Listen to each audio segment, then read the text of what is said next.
Hello, my name is Mark Gibson, and you're listening to the podcast version of the Teagasc Signpost Series, a weekly webinar that promotes and examines sustainability in Irish farming. Good morning, and you're very welcome to this morning's Signpost webinar on this bright sunny day. The Signpost webinar is brought to you by Teagasc in association with National Rural Network, Food Drink Ireland Skillnet and Dairy Sustainability Ireland. I'm joined this morning to help with questions by Catherine. Good morning, Catherine. Hello, Pat. How are you?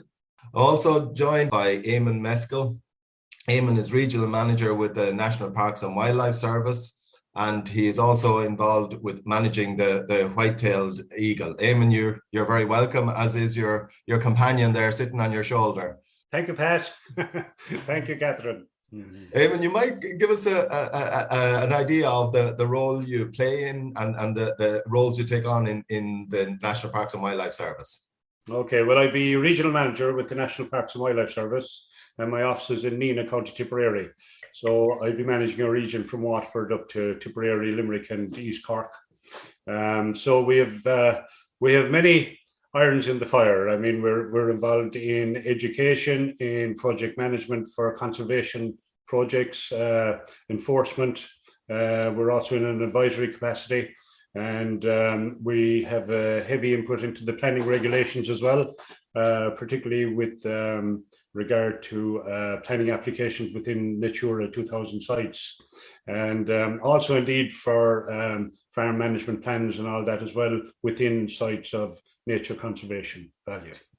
And well, I suppose one of we've a lot of areas within biodiversity where we don't have great news, but one of the good news areas is the whole area around birds of prey, and it's in that area that you're talking to us today. It is, yeah. I'm project managing the white-tailed eagle reintroduction release back into Ireland. And we've seen an awful lot of birds of prey in the countryside over the last number of years, and it's very good to see them. I mean, they're at the top of our food chain. They're an indicator that the environment is green and we're doing something right. So it's very good to have the buzzards coming back and the increase in kestrel populations and peregrine falcon populations, sparrowhawks, and now we have the white-tailed eagle as well. Okay, well, without further ado, I know you have a fascinating presentation for us, so if you want to share your screen and fire ahead. Well, I suppose the first thing you have to, that's a mature white-tailed sea eagle with a fully white tail, and that's a photograph that we commissioned a photographer to go out to Scotland at the start of the whole project to take a photograph so that we could use in presentations like this. And sitting on my shoulder would be the offspring of some of that progeny of white-tailed eagles. The photograph at my back was taken of 3 white-tailed sea eagle chicks, which is very rare to get 3 white-tailed eagle chicks in a nest. Normally you have 1, sometimes 2, but we had 3 up in Lochderg. So one of the lads who was up in the top of that tree, 80 foot high in a pine tree, took that photograph. So I said I'd put it at my back, and I winced the odd time to see that that beak isn't alive, because they have quite a strong beak and quite strong talons, as you can see from that photograph. So look, we'll kick on, and I have a number of slides, and I'll go on through them pretty quickly, but I'll just get into the detail of the project as we go through the slideshow as well.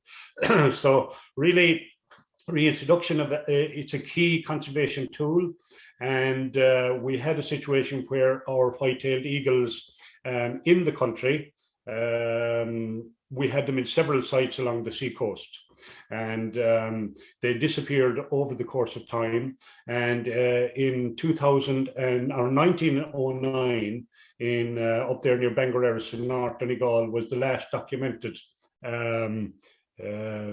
nesting place, successful nesting place of a white-tailed sea eagle.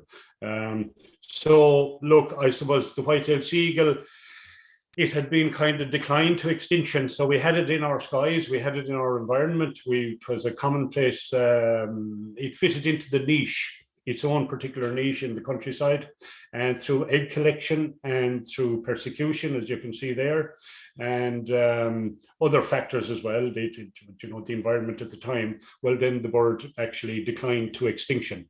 So the secret was to bring it back and to see if we could get it back into the countryside. So you can see there the years, 1880 in Donegal, all the way down to 1894 in the Beara Peninsula, and then in Porticlay up there in Mayo was the last time. So just to show you a little bit about the distribution of the white-tailed eagle, well, you can see there that it's in Eastern Europe, all the way through Siberia up around Norway and Iceland, and that is the kind of a distribution map.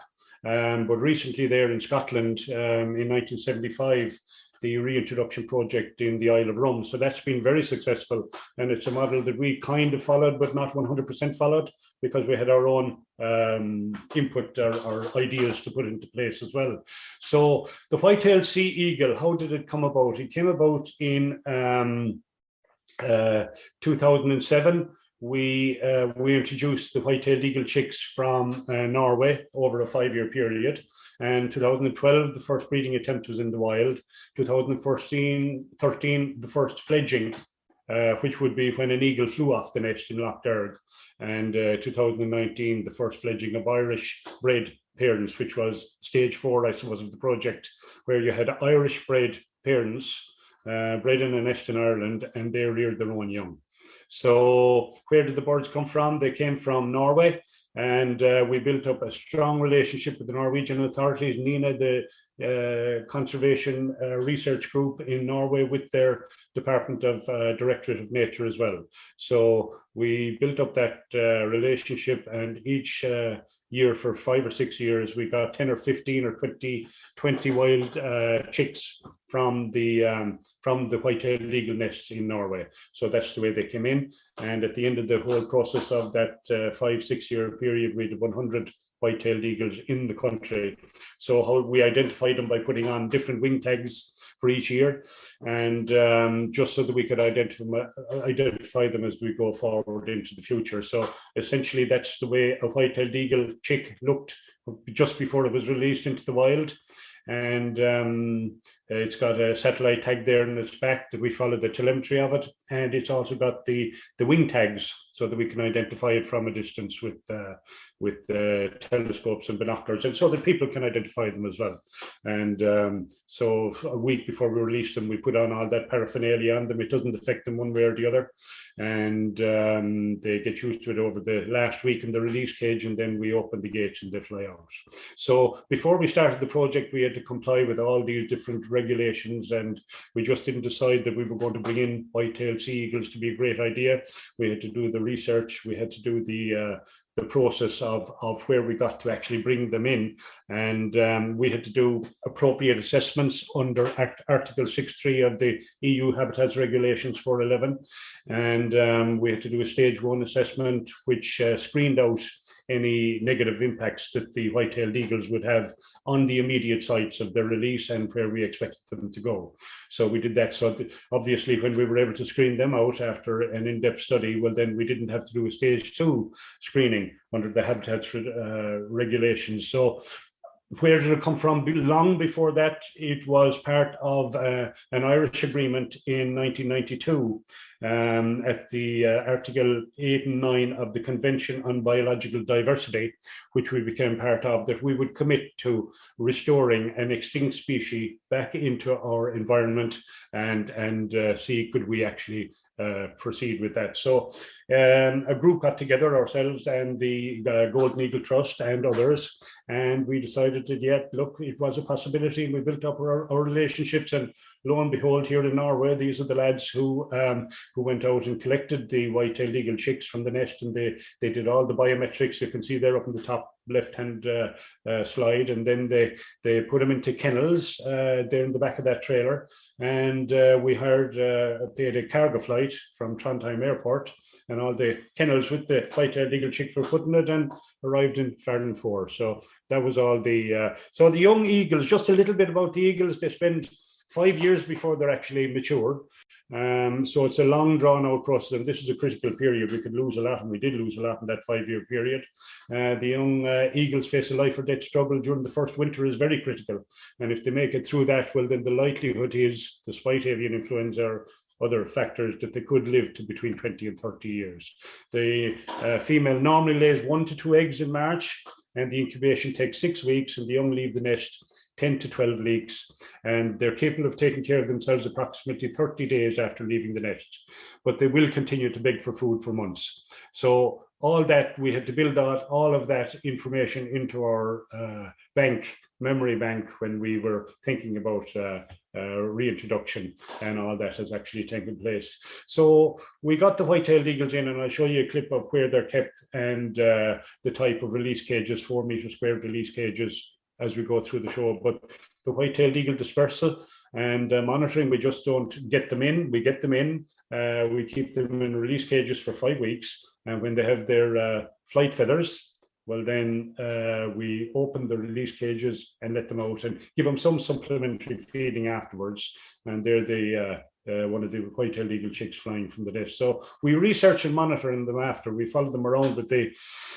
the tags, the satellite tags, so we know where they are and what they're doing. Most of them, sometimes we lose the tags depending on light and satellite proficiency and all that kind of stuff. But this generally is the type of habitat that they're in. These are the nests that have been taken off. The nest is nearly as big as a mini minor car, and they add to them every year. And the lads climb up there and take the nest. Now, it's a critical time when we're taking the white-tailed eagle chicks off the nest, because there's certain criteria.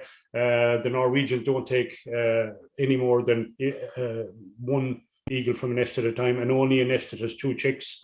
So there's one left in the chick afterwards, and all that. And then there, some of them are accessible easily, some of them are inaccessible, like this one. And where are they? This one in Norway is just below the village there. You can see the nest site in the middle, and there was 2 chicks in that nest. They also nest on places like this on the sea coast, where they're opportunistic, if you like, up on those telemetry stations. So phase 1 was, we got them in 2006 to 2011. So in 2012, then we had 1 active nest, and we had 1 pair, but none fledged in 2012. So in 2013, we had our first fledging up in Lough Derg at Mount Shannon, where we had 2 fledged. And all the way along, then it started to increase. And then in 2019, we had just 1 fledging.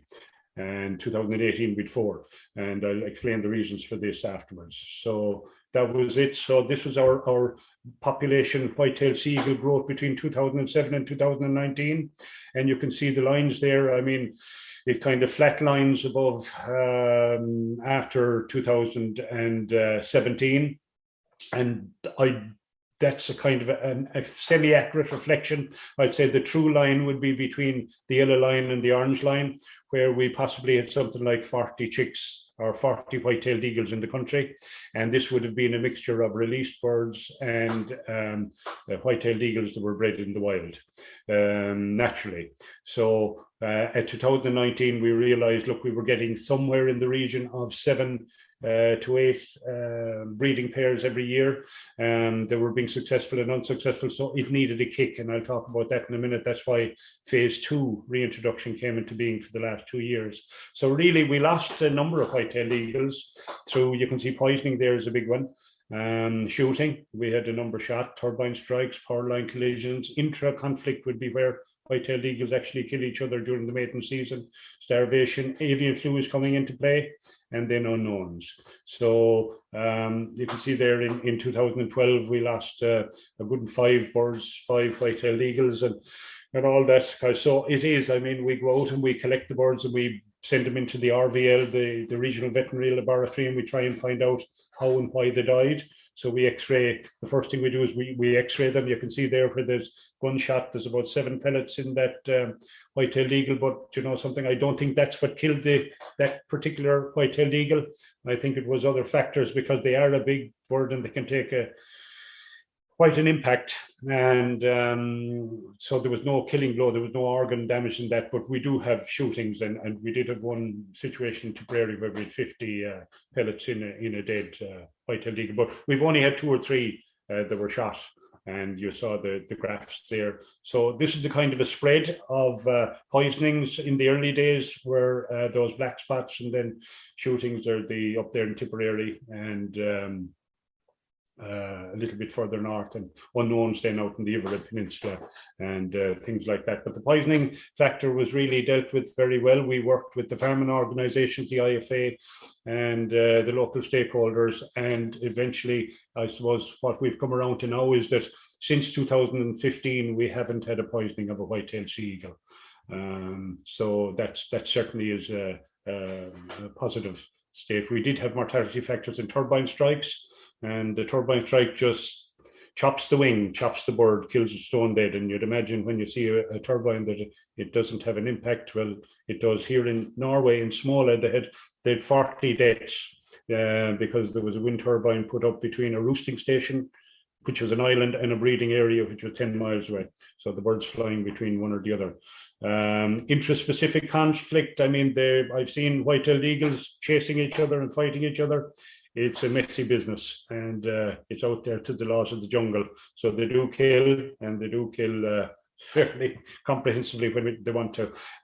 We've always had the kind of belief or misbelief that white-tailed eagles, or people's conception, would be a danger to lambs, and this was a big topic at the early stages with the farming communities and the sheep organisations, that it was going to have an impact. We did our research and we found that there wouldn't be an impact, and especially the Scottish Natural Heritage commissioned a report, and the findings of that was that there was no live lambs proven to be taken, that 5 dead lambs were found all right in areas, but they were scavenged by white-tailed sea eagles. What people don't realise is that a white-tailed sea eagle could sit on a tree or in a field for 2 days and not move. And once it has something to feed on, well, then it'll feed and then it'll go back there again. They're not this bird that goes off into the sky and you see them miles high, even though you do see them at times. But generally, they're quite docile. So I mean, that's what they do, and generally if they find a carcass or something like that, they're happy to stay around that carcass for a week or 2 or 3 weeks, as long as it lasts, and then they'll fly off and find something else. But they also feed on fish as well. So there are economic and social benefits to reintroducing eagles. I mean, it's worth £5 million to the Isle of Mull each year from tourism coming in. And here's a picture of the the Mount Shannon nest, which was the first nest site, and that island off in the distance was the eagles were very useful to us, because they made the nest where you could see it. So 10,000 people showed up in Mount Shannon to see the white-tailed eagle nest in July of 2014. And so that's the kind of interest that it had. That fellow standing at the door is the Norwegian ambassador. They take a heavy interest in everything that goes on in the country, and they visit us quite regularly. So it's very important that we get local community participation. And certainly the people in Mount Shannon came on big time. They had Alan Mee, our project manager at the time, worked very well with the Mount Shannon people. And they came up with some great initiatives and help, and it gave a certain amount of employment as well. The 2 or 3 of the lads were in that caboose there, more or less full time during the summer, with telescopes and everything like that. So it was good. We had key figures in the project, not alone Alan, but Frank McMahon there on the right, who died of cancer a couple of years ago. He was a fantastic guy. He worked with us in the National Parks and Wildlife Service. He went out to Norway and built up great relations. Philip Buckley, and of course with Claire Herdman and lots of others, Damien Clark up in Wexford. So here's a picture of the first brood of white-tailed sea eagle chicks that were hatched by white-tailed sea eagle parents born in Ireland. And this was up in the top of that tree, 80 foot high. And the process is that one of our lads will go up and shibby up the tree in a rope, a very dangerous occupation. And he'll go to the top of the tree with bags and put each one of the chicks into a bag, lower them to the floor, and then we do all the biometrics and tag them and put them back up on the nest. But this is just Damien Clark went up and did this one, and he got a big surprise when he looked in over the side of the nest when he saw these 3 chicks. And there's a 10-second clip here of how shocked they were as well.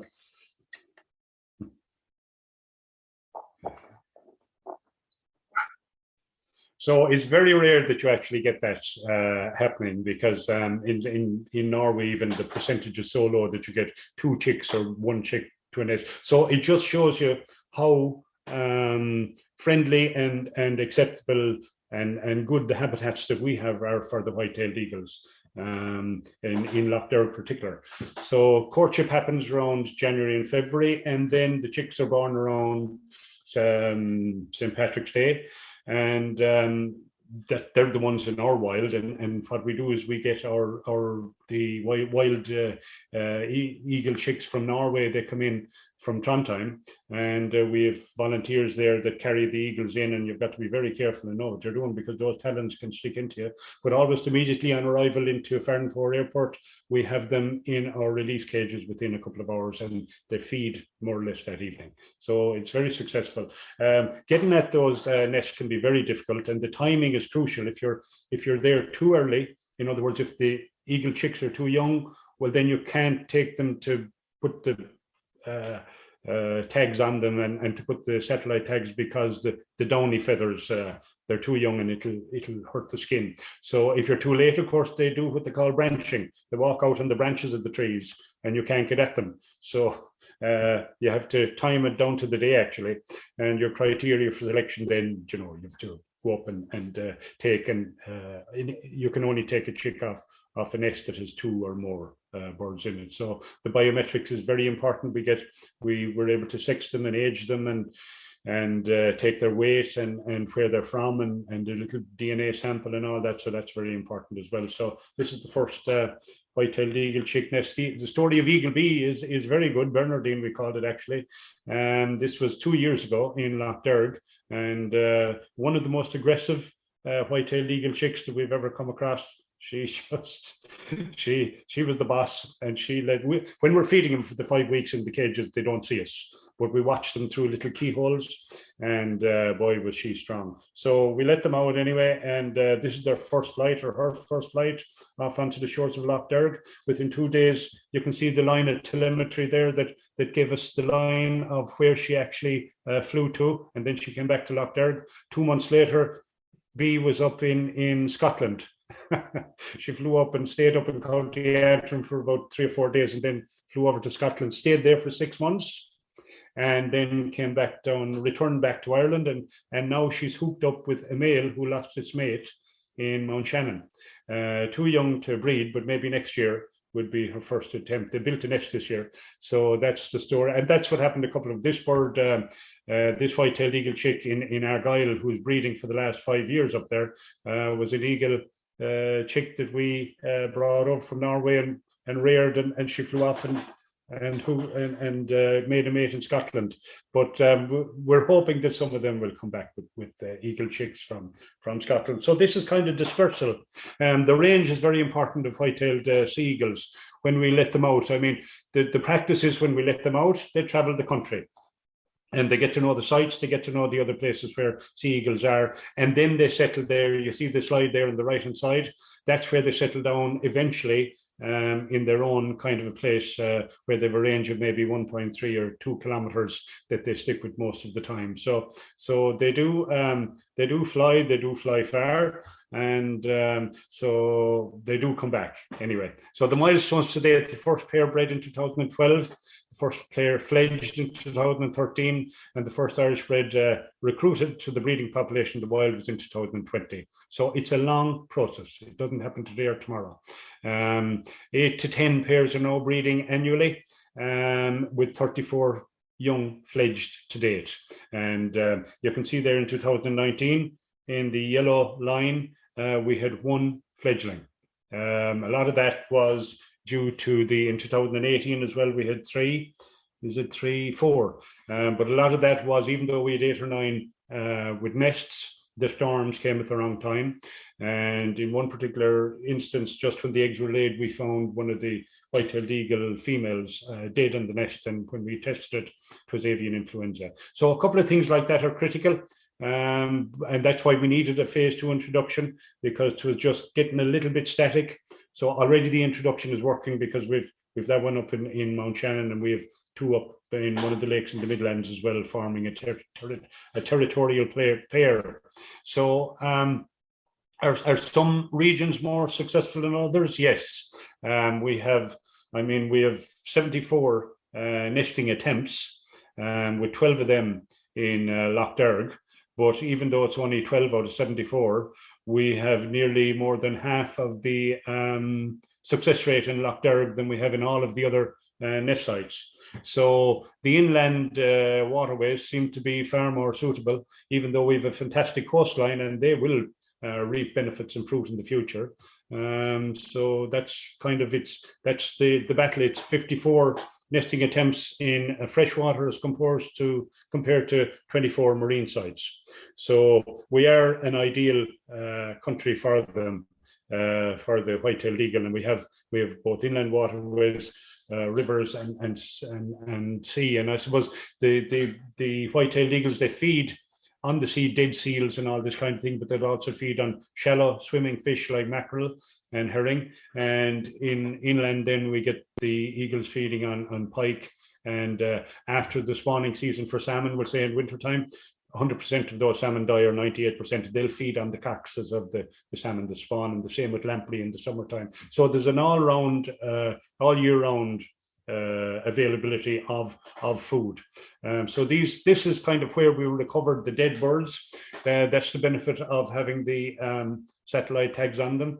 We're able to see where they stop and where there's no response from, and we get a flat line out of it, and we go out, and in 98% of cases we're able to pick up the bird and take it away and get it analysed. So you can see there down the Ivora Peninsula in Kerry, because that's where we released them first. Killarney National Park was our first release site. So there's a good few, but they have spread all over the country there. So it's unfortunate to find a dead bird like that, but that's what we have. So listen, we're into the phase 2 reintroduction phase. 2019 to 2022, 23. National Parks and Wildlife Service are the lead managers of the project now, which is most unusual for a department. But we do have the expertise, and we have the knowledge now, and we have the resources and the staff that are interested to do it. So we built up our relationships with the Norwegians again. So we've added 50, the plan is, and we have 25 of them in already, 50 white-tailed eagle chicks. We got a model done by Fielding in 2019 that examined the success of the first phase 1 introduction, and he said, look, even though it's managing, you need to bring in a cohort of eagle chicks now. And this was mirrored from the Norwegian experience. So that's what we're at now. So we had 10 birds released in 2 sites in 2020. We had 21 eagles released last year in 4 sites. We expanded our range into County Waterford. So we have Tipperary, Limerick, Kerry and Waterford are now the 4 recognised release sites. And that's kind of, that red line is the general trend of where, the birds go north. Sometimes most of them don't leave Ireland, some of them do, and some that leave Ireland come back. So it'll be interesting to see how it develops. So that's just another slide of a lad taking a chick off the nest, and what they do is they just pop a coat or a box over it and then put it into a sack and lower it to the ground. These are the release cages. They're about 4 meters in width, and just construct them. We make it from old the type of timber that will decompose over time, and that's the inside. We feed them on that platform. You see a little white black circle at the back, so they don't see us when we're putting the fish in through that black circle onto the platform, and then they come along and they hop up on the platform and feed. We feed them twice a day for the first 4 weeks in captivity, and once a day then after that, because the first 4 weeks their feathers and their bones strengthen and they need more food. And so that's the view they have from the inside of the release cage. This is the Waterford one, and here's if you're quick, you'll see the eagle on the first day of release, the first flight of one of our eagles down in Waterford. 1 second, I need to click the button. So you'd imagine that they fly for miles when they get out. They don't. It's their first flight. They have to become aware of their surroundings and become aware of their environment. And within 3 weeks, most of the eagle chicks go from their area that they're released from. And we find that bird there. We found it over in Hookhead 3 days later on the telemetry, and 3 weeks later it came back again, stayed there for 6 months, and that's up in County Antrim now, I think. So that's the way they fled. This is kind of the team that was involved last year, as well as others. The first tailed, it takes the eagles 5 years to mature, and this is a chick in its first year. And we have used wing tags, but now we're starting to use leg tags. They're a little less intrusive, and they stay on. The wing tags can fall off, so they don't, and they're easily identifiable as well. They're an absolutely amazing bird. This would be the area of Norway that we get, and each dot is a white-tailed eagle nest. So you can see the amount of white-tailed eagle pairs that they have in Norway, and that's why. So we got the Norwegians over in the early stages to look to see was the territory suitable, and then they come over and back periodically just to see how the white-tailed eagles are doing. So it's a nice relationship we've built up with a very good group of people. So the last slide is just the reason for success or failure. The number of release population need for a critical mass. You do need a critical mass of eagles because they need to pair off and they need to form territories. And if they haven't got the critical mass, well, then you're not going to get the numbers to make up those pairs. We do a post-release monitoring and recovery of birds, so that's very important. So we follow the tags, and we go out as soon as we see that there's something wrong, and we try to recover the bird. Not always possible. We failed in some occasions, but generally we pick up the dead animal and we bring it and we get it tested out. And we've got to be very careful because with avian influenza, we don't know if it's, you have to be very careful with that. And some of our eagles have died of avian influenza. So you've got to be very careful with that in mind. We have legislation, follow-up and enforcement of the Wildlife Act. We haven't had any need to, even though some of the birds were shot, I mean, they could be shot in Limerick or Tipperary and they might be found in Waterford. So we haven't met anybody who's carrying home a white-tailed eagle in their hunting bag. So there has really been no enforcement, but we get out there and we're seen to be there where the bird is found dead. So people get to know we're around. So we have public sites, we have awareness in the community. We try and let people know what's going on. And if the eagles are in their area, we get onto the communities and we tell them, and just so that they're aware, because it's a fantastic thing to know. And then they build up a relationship with us. People build up in communities, and we have a biodiversity site as well that they can report. The National Parks and Wildlife Service.ie website has a link to white-tailed eagles, and people can report sightings and all this. So it's critical. This was really important in the early stages to address the perceptions and misconceptions regarding the threat of livestock and impact on already existing fauna. We did all the assessments and reports that we had to do, and we worked with the stakeholders and the relevant parties, and we proved that, look, the white-tailed eagle wasn't a cause of concern from taking live lambs and stuff like that. It will take placenta and maybe a dead lamb or something like that, but on the whole, and we haven't had any positive identification yet of an eagle taking a lamb. It's generally the fish and everything like that. So listen, that's basically the talk, Pat, and I think we're the last slide again, which is a lovely slide. So that was taken in Mull, actually. So I hope you enjoyed the show, and if there's any questions, you're more than welcome. I'll try and answer them. Yeah, the questions are starting to come in, and invite you to submit your questions to the questions and answers. An absolutely fascinating insight. And I suppose one of the you might stop sharing there, and we'll go back onto full screen. Yeah. One of the questions that you would have is, you saw the kind of the initial successes of numbers. I'd say probably disappointment with what happened in kind of 2018, 2019 on your part. It kind of strikes me that it's going to take ongoing management of the project to try and make sure it's an overall success. Absolutely, Pat. It takes management from day one, from the time the chicks come into the country to the release cage stage, to fixing the satellite tags, to when they're released. And we do some supplementary feeding for 3 or 4 or 5 weeks when the eagles are out in the wild, and then they're left to their own devices. But we constantly follow them on the telemetry. We're meeting groups of people and individuals in the areas that the eagles are in, and then we know where the nest sites are. And we meet with the landowners and build up a relationship with them. And then, of course, there's the follow-on monitoring of those nest sites to see how successful they are. So you can't do it all and 100% of it, but we certainly try and get as much of it as we can. And we've a brilliant cohort of people who have a lot more other different types of work to do, but a certain percentage of this type of work is part of our brief.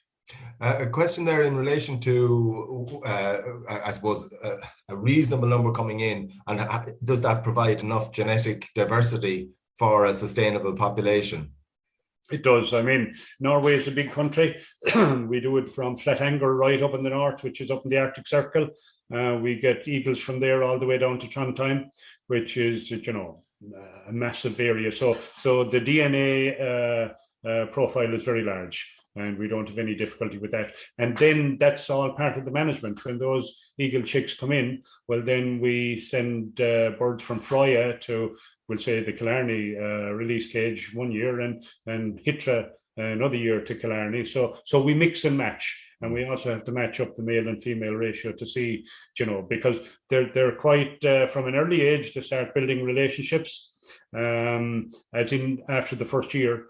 So they're quite comfortable in each other's presence at that stage, even though we do have the other aspect of it where we had the eagle bee that came back from Scotland to us, hooked up with a mature male. So for the first time, and that's going to work if all things go according to plan next year.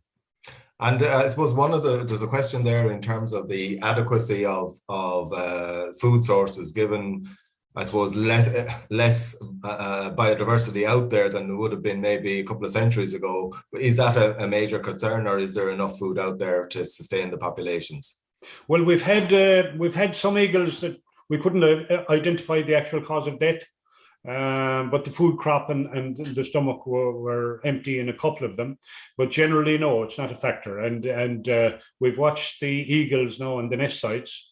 And when they need to feed the chick, the eagle chick, it just takes somewhere in the region of 2.5 to 3 minutes from the time the male will leave the area to the time it flies back with a pike or a bream or a perch or something like that. So the availability of food is not a concern to us out in the countryside for them.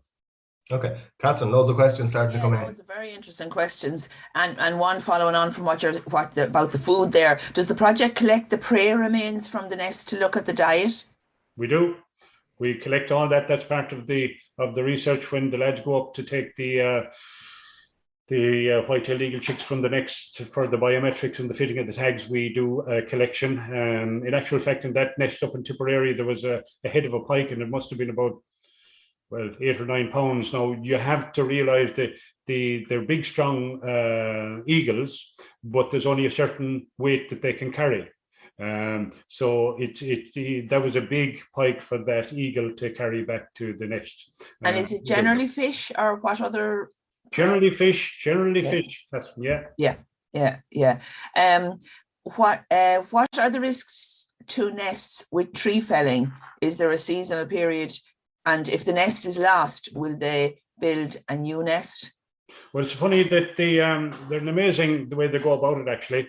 No, sometimes the white-tailed eagles will build 2 or even 3 nests. So we'd see where they're building the nest and say that's going to be the nest site for this year. And then we recognize that maybe 1 kilometre down the shore, they're building another nest site. And we say maybe it could be there, and next thing, bang, they'll leave that one and they'll go back to the original one, and that's where they lay the eggs. So we haven't had a problem with tree felling. With trees, okay, or the lack of trees. I mean, look, just my own question there: is it all usually a Scots pine, or can it it could be oak, Scots any pine. tree? Okay. Yeah. And in Norway, they're quite opportunistic. It can be the side of cliffs or the top of those telecommunication towers or anything like that. Just a few regional ones here. Did the Glengarriff pair have chicks this year? And will you continue introducing from Norway, or do you have enough from the country now? Sorry, that's a more general question. Can you remember with the Glengarriff pair? Yeah, the Glengarriff ones, we had 1 chick in Glengarriff this year. We had 4 in the Ivra Peninsula.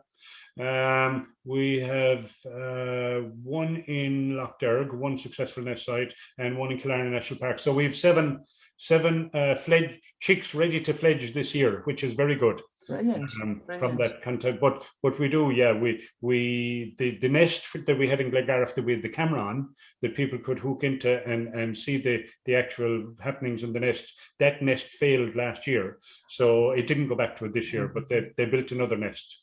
That's interesting now for you, John. Yeah. What are the prospects for breeding in Mayo or Connacht in general? Will happen. We had 2 attempts up in Loch Corrib and further on into Galway. And one successful attempt, so it will happen. It will go up. And we have one of our eagle chicks we released last year is up in Connemara, our Mayo National Park, and another one up in Glenveigh. So we have eagles going up that neck of the woods, so it will happen in time. Back to the wind turbines. How have the Norwegians dealt with the conflicting issues of needing wind turbines for sustainable energy and the need to protect their eagles? Very difficult one for them, and it's one that they really feel sore about, because the wind turbine is having an impact. One thing that they do that we could actually follow their thing. The first 4 meters, the bottom 4 meters of the turbine are painted black, and the first 2 meters of the wing tip is also painted black, because the birds can't see them.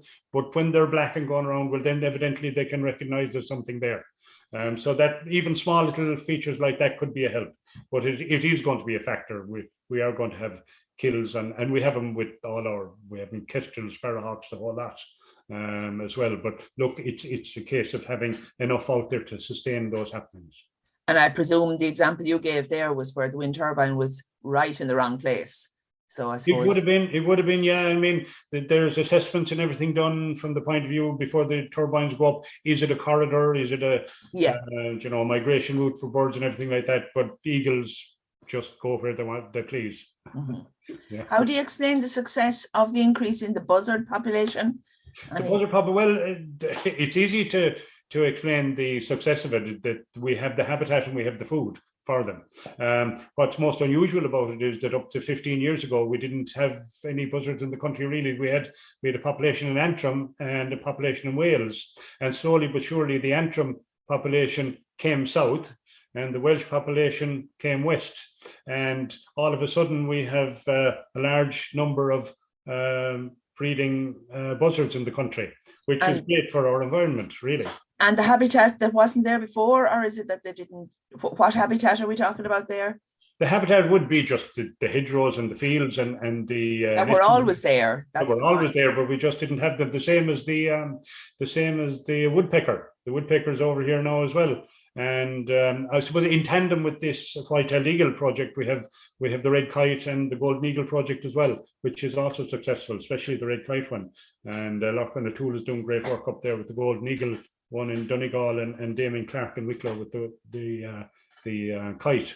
So we have all this, we have it all, and in time it'll prove that birds like the buzzard will come back and use them. Will I keep going, Pat? Yes, keep going. Thick and fast, and thanks for your brief answers, because we're a lot to get through. Do you have plans for the introduction of any other keystone species?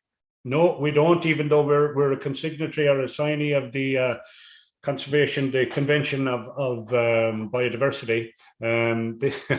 It takes an awful lot of time and effort, energy and resources to do even one reintroduction, and we've done 3 now in the last while. So it's not our plan to do it. Somebody else might come along with the idea and put it in place. I mean, look, to be great to get beavers back, to be that kind of thing. People go mad and start talking about wolves and this kind of a thing as well that we once had in the country, but I'd say that's all for another day. No, I don't think you mentioned Donegal. And there's a question here: is this the same species of eagle that we hear about in Donegal? No, the golden eagle is different from the white-tailed eagle. The white-tailed eagle is the largest raptor in Europe, with a 2.4 meter wingspan, and the golden eagle is a little less than that. And so it's really a more difficult project. The white-tailed eagle does it itself. The golden eagle has a lot more to contend with. Okay. Are there management plans been set up for long-term nesting sites? No management plan. No, they pick where they go, and we just follow them and see where they go and work with that.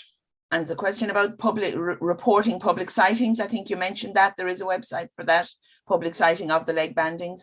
We do. We have it in the npws.ie. We have a tab for white-tailed eagles. You can report it, and the national database as well. And I think the Golden Eagle Trust might have a page as well that they can report them. So there is, and it's very helpful to us that, and we're getting more and more reports and photographs and videos of white-tailed eagles out in the countryside that we know where they are, but it's great to see them and see that they're healthy. Have any of the white-tailed eagle chicks made it to Donegal, or are they likely to? They've made it. We have 2 or 3 up there, and they're quite happy up. There's one of them up there near Hornhead, actually, right at the tip of it. And Hornhead was one of the areas where we had a really old nest site. So it'd be lovely to see the white-tailed eagles going back to the original nest sites and making up territories there. And Eamonn, they could live side by side with the golden eagle. There'd be that'd be the natural. Eamonn, just I suppose one of the things that has come up in a few questions, and it relates to the issue of poisoning, and I presume undoubtedly the practice around poisoning up to recent years was a major factor in the loss of raptors. What has happened, and are there still some concerns? And I suppose specifically now you're maybe talking about the use of rodenticides and the possibility of that causing problems. What are the issues that help to resolve that issue that you had early on? And are there other things that we need to be really careful about in terms of continued use of poisons and rodenticides? Yeah, poisons, well, you always have to handle them very carefully anyway. And if you do it the right way, it can bring down the incidence so dramatically that it's not an incident at all. The first number of years, we went into a field one day and there was 5 dead white-tailed eagle chicks down below in Kerry. And we traced it back and we found where it happened and what was used and everything like that. So look, we set up a series of meetings with the IFA, the Medicines Board, the Department of Agriculture, and we came around to educating people. Number one, going door to door, delivering pamphlets in the area where it was happening, and saying, look, there is another way, and trying to explain to people. And eventually the message got through, and look, the laws were strengthened, and then the outlets were examined more, where you could buy the poisons were examined a little more in detail, and we called around to them. So the whole thing kind of went on its head, or went in a different direction. And here we have now, in 2015 was the last poisoning that we had. And certainly the first year of release is the critical time for those, because they're young eagle chicks. They're out there. They don't have any parents. They're away from Norway. They don't have anyone to show them really what to do. So they'll use what they find. So, but a big one that we have now is lead poisoning, where lads have to go out and control foxes, and there's a way to control them. But what we found in some places is that the foxes are shot and they're left in the field. The white-tailed eagles will come along and they'll eat the fox, and the smallest amount of lead over time will kill a white-tailed eagle. When it ingests it into the system, it can't fly, it gets weaker, and it just dies. So we've had a couple of those incidences, and what we're trying to say to people is, look, go out and do your control of the foxes. It has to be done. Make sure you either take the fox and get rid of it when you kill it, or you bury it in situ or something like that. But don't leave it where these birds can eat it with the lead content in it. Okay, I think, are there alternatives to lead in the use of lead in shot now as well? That's right. That's going to become, but it's going to be very problematic, Pat. I mean, we've 40,000 shotguns and licensed firearms in the country or something like that. So it's going to be costly, and it's going to be, I don't know, is it going to roll in as easy as what people think? Okay, Catherine again. Yeah, I suppose it's a question here about the reintroduction of beavers, but I suppose it begs the bigger question of where do we stop? Now, I know you said you have no plans, but apart from you, where do we stop? Or I'm not even sure was the beaver here before, but where do you stand on kind of the principles of reintroduction into any country? You see, that's where the criteria for the biodiversity conventions and all that has to be examined. I mean, you have to go through a whole long checklist. Has it been there? Is it possible? Is there a cost benefit analysis? Can you do all the studies that will prove that this is going to merge nice and easily with the environment and what it's supposed to? And can it actually can that species fit back into the niche that it was became extinct from? So you have to go through many studies. It's not just a case of we'll bring it in the boot of the car and let it off. And Charlie Haughey did that down in Inishvikilan with 2 white-tailed eagles in the 80s. And it was a lovely initiative to see would it work, but it didn't work. You have to go through so many processes that it just doesn't happen easy. You have to plan very carefully.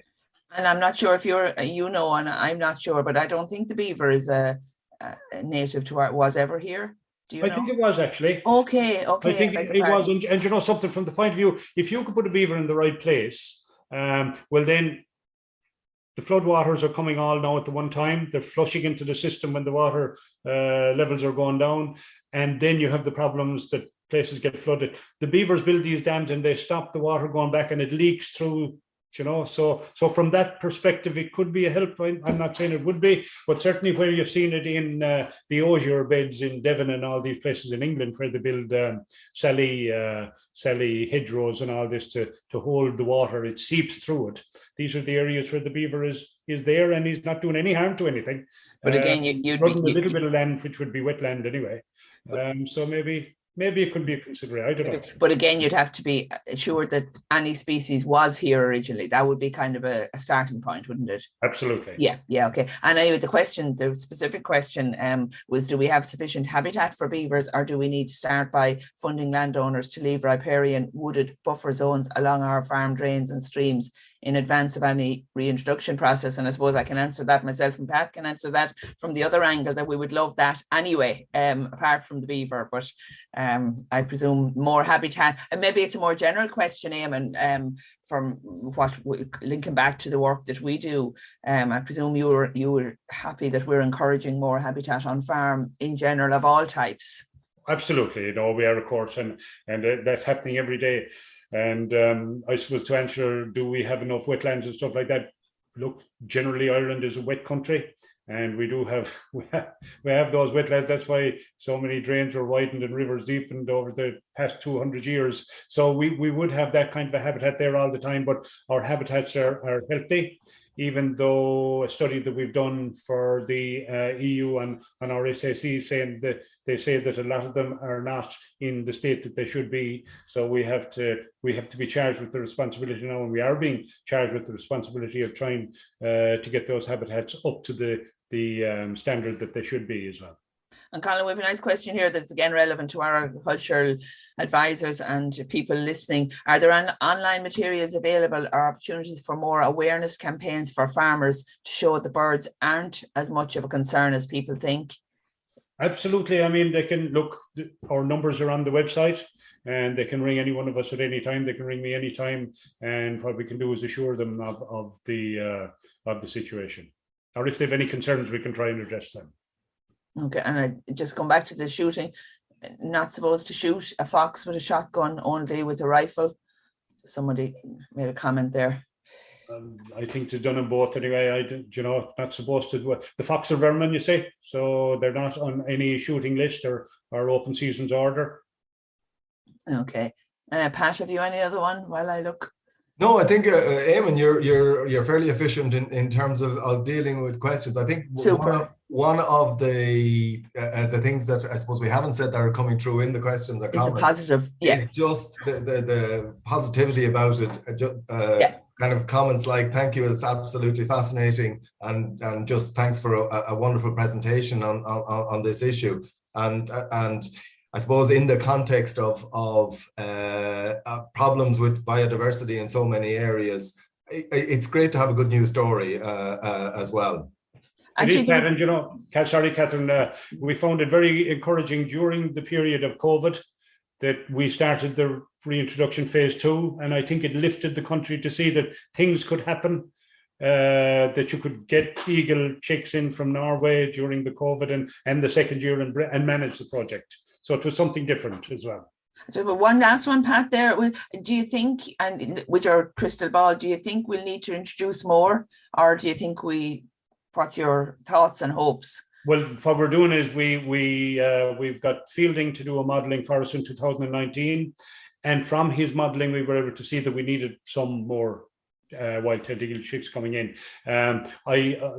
So we're in phase 2 reintroduction. So we'll finish that one, and then we'll get him to do another modelling to see, are these chicks integrating with the themselves and the mature ones to make new territories, and how that's going. There could possibly be a phase 3, but there may not be.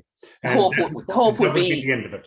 You won't. Yeah, the hope would be it'll. That would be in maybe 10 years' time. Yeah. And we'd be following the Scottish model on that.